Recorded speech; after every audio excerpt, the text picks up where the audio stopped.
हरे कृष्ण कृष्ण कृष्ण हरे हरे, हरे राम राम राम हरे हरे। हरे कृष्णा सभी भक्तों को मेरा दंडवत प्रणाम। आज हम भगवद गीता जी के अध्याय 3 के 40वें श्लोक पर चर्चा करेंगे। इससे पहले भगवान ये बता चुके हैं कि जो जितना भी हमारा ये सारी पाप कर्म हैं और हम कलुषित होते हैं, उसका जो मूल कारण है वो काम और क्रोध है। यहाँ पर भगवान ये उपदेश दे रहे हैं कि काम हमारे इस शरीर में कहाँ कहाँ रहता है और किस प्रकार से वो हमारे मन, बुद्धि और आत्मा को प्रभावित करता है। तो भगवान ये उपदेश देते हैं कि इंद्रियाणि मनोबुद्धिर अस्य अधिष्ठानम उच्यते एतैः विमोह्यत्य एषा ज्ञानम आवृत्य देहिनम। अर्थात जो इंद्रियां हैं, मन है और बुद्धि है, ये इस काम के जो हैं वो निवास स्थान हैं और इनके द्वारा यह काम जो है वो जीवात्मा के वास्तविक ज्ञान को ढक देता है। तो जीवात्मा का वास्तविक ज्ञान क्या है कि वो भगवान का एक शाश्वत अंश है, और इसलिए क्योंकि वो शाश्वत अंश है, इसलिए उसमें अपने स्वभाव से, स्वाभाविक रूप से किसी भी प्रकार की कलुषता नहीं होती है और उसके अंदर वो आध्यात्मिक रूप से शुद्ध होता है, प्रकृति से, स्वभाव से, और उसके किसी भी पाप की ओर जाने की कोई भी उसकी प्रवृत्ति नहीं रहती है। किंतु फिर क्या हो जाता है ऐसा कि जीवात्मा जो है वो इस प्रकार से पाप कर्मों में प्रवृत्त होता है। तो उसी का उत्तर देते हुए भगवान यहाँ पर उपदेश कर रहे हैं कि ये जो काम है इसका स्थान है इंद्रियां, मन और बुद्धि। क्योंकि हमें ये पता है कि ये जो मन होता है, ये जितनी भी जो भी समस्त इंद्रियां हैं, उनका ये आधार है। एक प्रकार से सारे कार्यकलापों का केंद्र बिंदु है मन। जैसे आप खुद ही देखेंगे कि जब भी हम कहते नहीं हमारा आज मन नहीं है, आज पढ़ने का मन नहीं है, आज अध्ययन नहीं करेंगे, आज क्लास नहीं करेंगे, आज जप थोड़ा कम कर लेंगे, मन नहीं है। मन क्या है कि मन कहता है कि मार्केट जाना है, मन कहता है कि और भौतिक जितने भी चकाचौंध है उसके बीच में रमना है।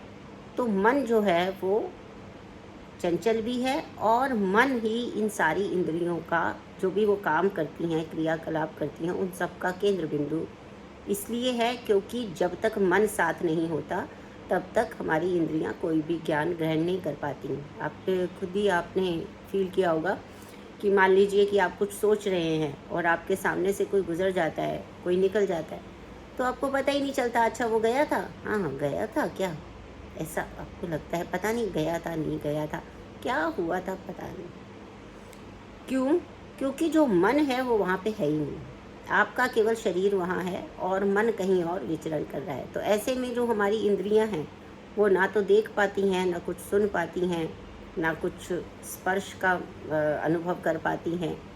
ऐसा जो घर में किचन में काम करने वाले फीमेल्स हैं या कोई भी किचन में काम कर रहा होता है तो उसको ये अनुभव ज़रूर हुआ होगा कभी ना कभी कि वो गैस पे कुछ रखा हुआ है और कुछ अपनी यादों में, कुछ अपने विचारों में खो गया है और वो दूध उफन के नीचे गिर गया, गैस जलती रह गई, जल गया, या फिर आधा ही पका था उतार लिया। तो ये सब चीज़ें क्या होती हैं, क्योंकि जो चाहे हमारी ज्ञानेंद्रियां हों, यानी ये जो हमारे देखना और महसूस करना और ये जो 5 सेंस ऑर्गन्स हैं, चाहे ये हों, और चाहे हमारी कर्म इंद्रियाँ हों, उन सबको काम करने के लिए एक साथ चाहिए होता है, और वो होता है मन का साथ। तो इसलिए मन जो है वो सभी इंद्रियों का केंद्र बिंदु है। और जब हम इंद्रियों के विषय में सुनते हैं तो मन उसका क्या घर बन जाता है। और इस तरह मन और इंद्रियां ये काम की क्या बन जाती हैं, शरण स्थली बन जाती हैं। कामना की ये शरण स्थली है, क्योंकि इंद्रियां, मन इच्छा करता है और वो इंद्रियों को नियंत्रित करता है, उसका काम है, तो वो इंद्रियों को भेजता है उन कर्मों में जो वो चाहता है करवाना, तो इंद्रियां जाती हैं। तो इस तरह से ये दोनों मिलके जो हैं वो शरण स्थली बन जाते हैं। अब बुद्धि क्या करती है इसमें, क्योंकि मन, बुद्धि और इंद्रियां जो यहाँ पर बताई गई हैं, अब बुद्धि क्या कर रही है यहाँ पर। बुद्धि जो है वो ऐसे जो काम पूर्ण रुचियां हैं, यानी ये जितनी भी मटेरियलिस्टिक इंटरेस्ट हैं हमारे, उनमें जो हमारी रुचि है, इंटरेस्ट है, वो उसकी क्या बन जाती है, कैपिटल, राजधानी। बुद्धि भी वही बनती है। अगर हम देखेंगे ना, यदि हम इस प्रोसेस को, इस प्रक्रिया को देखते हैं, तो हमें पता चलेगा कि जो विषय होते हैं उनको मन ग्रहण करता है, परसेप्शन करती हैं इंद्रियां मन के कहने पर, क्योंकि मन का कार्य है स्वयं पे भी नियंत्रण रखना और जो इंद्रियां है उनके ऊपर भी नियंत्रण रखना। ये मन का स्वाभाविक कर्म है। तो मन जो है वो इंद्रियों को आदेश देता है एक तरह से, क्योंकि वही नियंता है। अब इंद्रियों को आदेश देता है और मन का आदेश इंद्रियां तुरंत मानती हैं और वो उस विषय के पीछे भागने लग जाती हैं, क्योंकि इंद्रिय का अर्थ ही है विषयों के पीछे भागना। तो वो उस विषय के पीछे भागने लग जाती हैं। अब जब इंद्रियां उस विषय के पीछे भागने लग जाती हैं तो मन एक और काम करता है। ये जो परसेप्शन है, ये जो इंद्रियों ने जो विषयों को ग्रहण किया है, इसकी एडवोकेसी करता है कि जब भी हमें कुछ अच्छा या बुरा लगता है तो हम क्या कहते हैं कि हमें बहुत अच्छा लगा, हमारे मन को बहुत अच्छा लगा। क्योंकि क्या है कि ये मन ही जो है वो विचार करता है। गुण और दोषों पे विचार करने का काम भी मन का है। तो मन का काम है विचरण करना, घूमना, इधर से एक इंद्रिय से दूसरी इंद्रियों पे कूदता फांदता रहता है। हमने पहले भी पढ़ा, भगवत गीता है उसमें बताता है, अर्जुन स्वयं कहता है कि चंचलो ही मना। जो मन है वो बहुत ही चंचल है और इसका निग्रह करना बहुत ही मुश्किल है, इसलिए ये विचरण करता रहता है।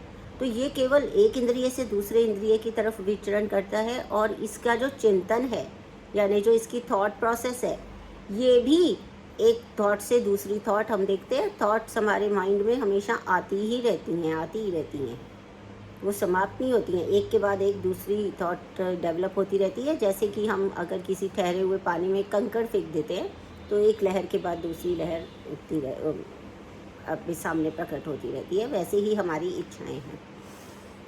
तो मन एक काम करता है। मन क्या काम करता है? मन एडवोकेसी करता है। एडवोकेट क्या करता है कि वो अपना जो वो चाहता है, अब देखिए ये भी आपको पता है कि अगर जो एडवोकेट को समझ में आ जाता है तो वो अपना जब केस कर रहा होता है, जब अदालत के सामने रखता है, उस केस को न्यायालय में रखता है, तो क्या करता है वो, जो उसको पसंद होता है उसके विषय में वैसे वैसे आर्ग्यूमेंट्स देता है ना, वैसे वैसे वो तर्क देने लग जाता है। तो मन भी यही करता है कि मन को पसंद है भौतिकता, मन को पसंद है ये सारा मटेरियलिस्टिक वर्ल्ड, उसमें रहना, उसकी चकाचौंध, उसकी सुंदरता, उसका सब कुछ, उससे आकर्षित है वो। तो वो क्या करता है कि बुद्धि को क्या क्या फीड करता है। ये बुद्धि जो है वो एक प्रकार से जज है इस सब की। तो जज क्या करेगा, जैसा एडवोकेट होता है, एडवोकेसी जैसा मन करता है, वैसे ही बुद्धि निर्णय दे देती है। और मन हमेशा अपने मतलब की जो बात होती है, जो उसको रुचिकर होता है, वो उसके अनुसार से तर्क देता है, आर्ग्यूमेंट्स रखता है न्यायालय में, हम जानते हैं। और फिर उसके बाद ये बुद्धि जज की तरह काम करती है। तो बुद्धि फिर क्या बन जाती है, इसकी कैपिटल या राजधानी बन जाती है। अब ये बुद्धि क्या है, ये बुद्धि जो है वो आत्मा के बिल्कुल सानिध्य में रहती है। सपोज नेबर है, पड़ोसन है, तो बुद्धि ने जब एक चीज़ का निर्णय किया, अध्यवसायात्मिका बुद्धि, यानी कि जो बाद में निर्णय करती है कि ये सही है ना, मन ने तो ये सही है, ये गलत है, ये सारा दोष और गुण सब कुछ बता दिए बुद्धि को एज एन एडवोकेट, और उसके बाद बुद्धि जो है वो जज की तरह है और वो न्यायालय के न्यायाधीश की तरह एक निर्णय लेती है। और उससे क्या होता है, ये काममय जो बुद्धि है, ये काममय हो गई है ना बुद्धि, क्योंकि कामनाओं से प्रभावित है। तो ये क्या करती है, इससे आत्मा प्रभावित हो जाता है। ये जो जीवात्मा है वो इस बुद्धि से प्रभावित हो जाता है और उससे उत्पन्न होता है अहंकार। ठीक है ना, क्योंकि मैंने ऐसा किया, मैं इस निर्णय पर पहुंचा, ये वाला जो भाव है ये आत्मा में आ जाता है और इसमें जो है वो अहंकार उत्पन्न हो जाता है। और इस प्रकार से वह आत्मा जो है वो पदार्थ के साथ में, इस भौतिक जगत के साथ में तादात्म्य स्थापित कर लेता है, अटैच हो जाता है। जैसे हम पहले भी चर्चा कर चुके हैं कि आत्मा जो है, जीवात्मा क्योंकि भगवान का शाश्वत अंश है तो ये तीनों गुणों से परे है, इसमें तीन गुण नहीं रहते।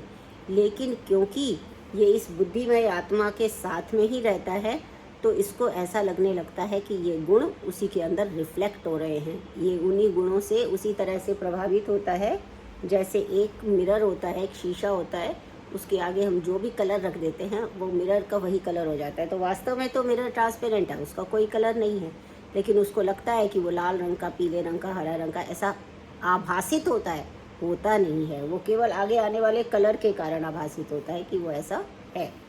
इसी तरह से ये आत्मा को भौतिक इंद्रियों का भोग करने की लत पड़ जाती है और बस इस तरह से वो इसी को अपना वास्तविक सुख मान लेता है। अब इसमें भागवत का एक रेफरेंस आता है 10.84.13 में कि यस्यात्म बुद्धि कुणपे त्रिधातुके स्वधिः कलत्रादिषु भौम इज्यथौ यत्तीर्थ बुद्धि सलिले न करहि किंचन एषु अभिज्ञेषु स एव गोखरः। अर्थात ये भागवतम का एक रेफरेंस आया है जिसमें वो कहता है कि ये जो मनुष्य स्त्री धातु शरीर को आत्मस्वरूप मान बैठता है, त्रिधातु क्या है, सत्वम आत्मा शरीरम च, तो ये जो तीन धातुएं हैं इसी को वो अपना आत्मस्वरूप मान लेता है और जो देह के विकारों को अपना स्वजन समझता है, यानी कि देह के विकारों को ही अपना विकार समझता है, जन्मभूमि को पूज्य मानता है, तीर्थ स्थलों में केवल इसलिए जाता है ताकि वो दिव्य ज्ञान वाले पुरुषों से भेंट ना हो, अपितु सिर्फ स्नान करने के लिए जाता है। तो ऐसा जो व्यक्ति होता है वो ज्ञान से शून्य है, ऐसा समझना चाहिए। तो इस प्रकार से भगवान इसमें ये बता रहे हैं कि जो काम है वो प्रमुख कारण है, काम के निवास स्थान ये किस प्रकार से इंद्रिय मन और बुद्धि होते हैं और किस तरह से हम इनके वश में होकर अपने आप को देहात्म बुद्धि मानने लगते हैं और उसी से फिर जो है वो जीवात्मा भ्रमित होकर भौतिकता में उलझता चला जाता है। तो आज के लिए इतना ही। हरे कृष्णा।